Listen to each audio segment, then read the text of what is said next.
Vive la CAN 2021. Voilà, bonsoir à tous. Merci à tous ceux qui s'abonnent. Lâchez un pouce bleu, les gars, ça fait plaisir. Donc voilà, on va rentrer dans le vif du sujet. Honnêtement, en fait, quand je regardais le match en fait entre le Maroc et le Ghana, moi je me suis dit que ça y est, on va se régaler parce que j'avais hâte en fait parce que ce match-là, on va pas se mentir, en fait, c'est un très gros match en fait. Ça peut même être voilà, peut-être le match de la mort en fait dans leur groupe en fait, c'est incroyable. Donc du coup, moi je me suis dit que les deux équipes parce qu'ils ont un potentiel énorme en fait, tu vois en vrai de vrai, en première mi-temps, laisse tomber, frère. Il y a eu plus de coups de pied arrêtés que d'arrêt de gardien, en fait. C'est un truc de fou, tu vois. Parce que les frappes, elles étaient quasiment toutes pas cadrées, tu vois. On s'est ennuyé un peu en première mi-temps, faut dire la vérité. En fait, les deux équipes, on sait que le Maroc, défensivement, ils sont costauds, tu vois. Romain Saïs et tout, c'est pas facile à le bouger, honnêtement, derrière et tout. Il tient la baraque.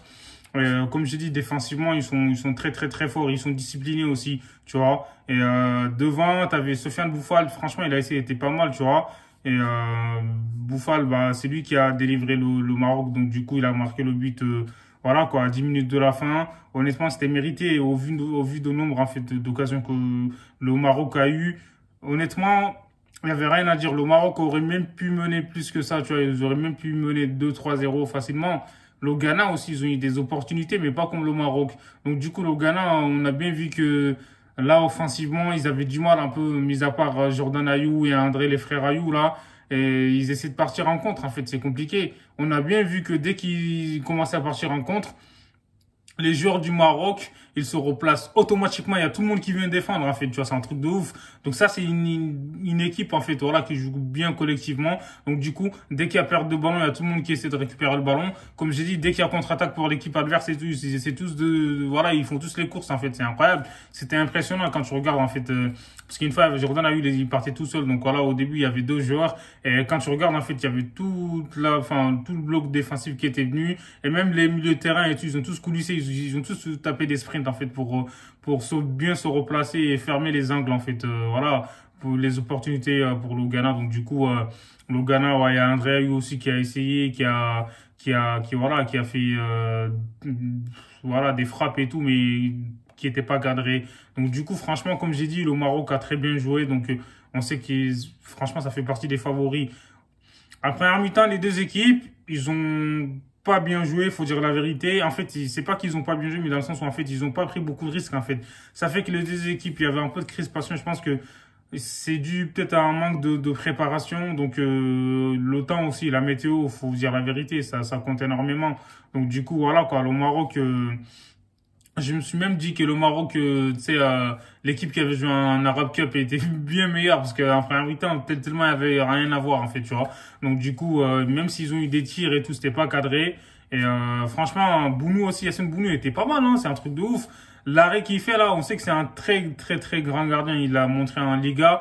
Donc, du coup, il a sauvé le Maroc, en fait, parce qu'à ce moment-là, quand il avait fait son arrêt, là, il y avait 0-0. Donc, je pense que si le Ghana ouvrait le score et tout, c'était peut-être, voilà, il y aurait peut-être, voilà, une autre issue du match. Mais, sauf que c'était sans compter sur un énorme Yassine Bounou. Franchement, respect voilà.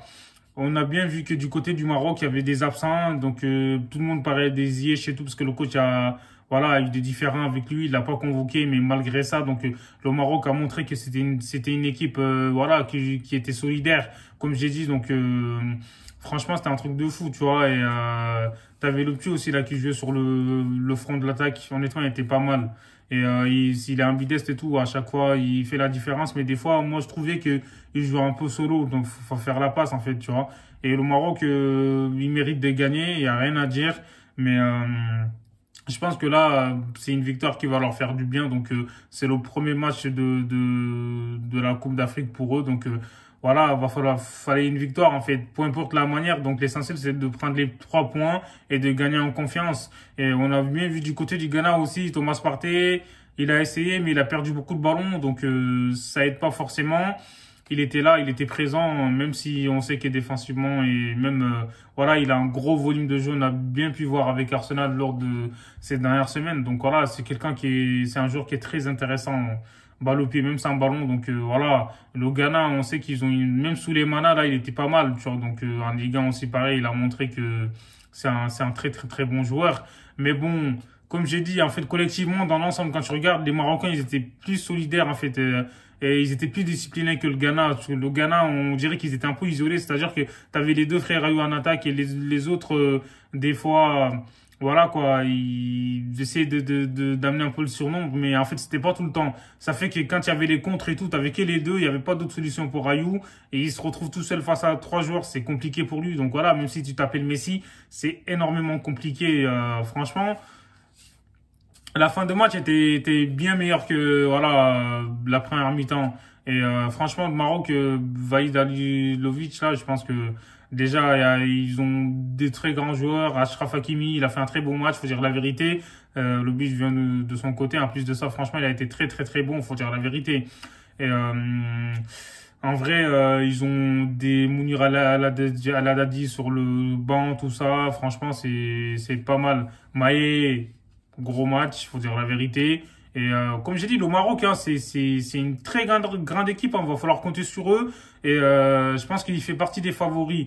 Et faut pas les sous-estimer parce que défensivement, c'est une équipe qui encaisse pas beaucoup de buts. Même lors des qualifications, ils ont encaissé qu'un seul but. Hein. Donc du coup, le Maroc, va falloir compter sur eux parce que défensivement, je sais que c'est un bloc. Et offensivement, ils vont faire mal. Et voilà quoi. Franchement, c'était, comme j'ai dit, c'était pas un match qui était, voilà. Ils n'ont pas répondu à nos attentes, mais je pense qu'en deuxième mi-temps, j'ai bien aimé. Mais la première, voilà, c'est à oublier. Peut-être que les joueurs, ils ont peut-être accusé le coup physiquement, on peut comprendre, parce que c'est pas facile de passer de, tu vois, -2 à 30. En tout cas, force à eux et vive la Coupe d'Afrique des Nations et lâchez un pouce bleu. Prenez soin de vous, dites-moi en commentaire ce que vous en pensez. Hasta luego.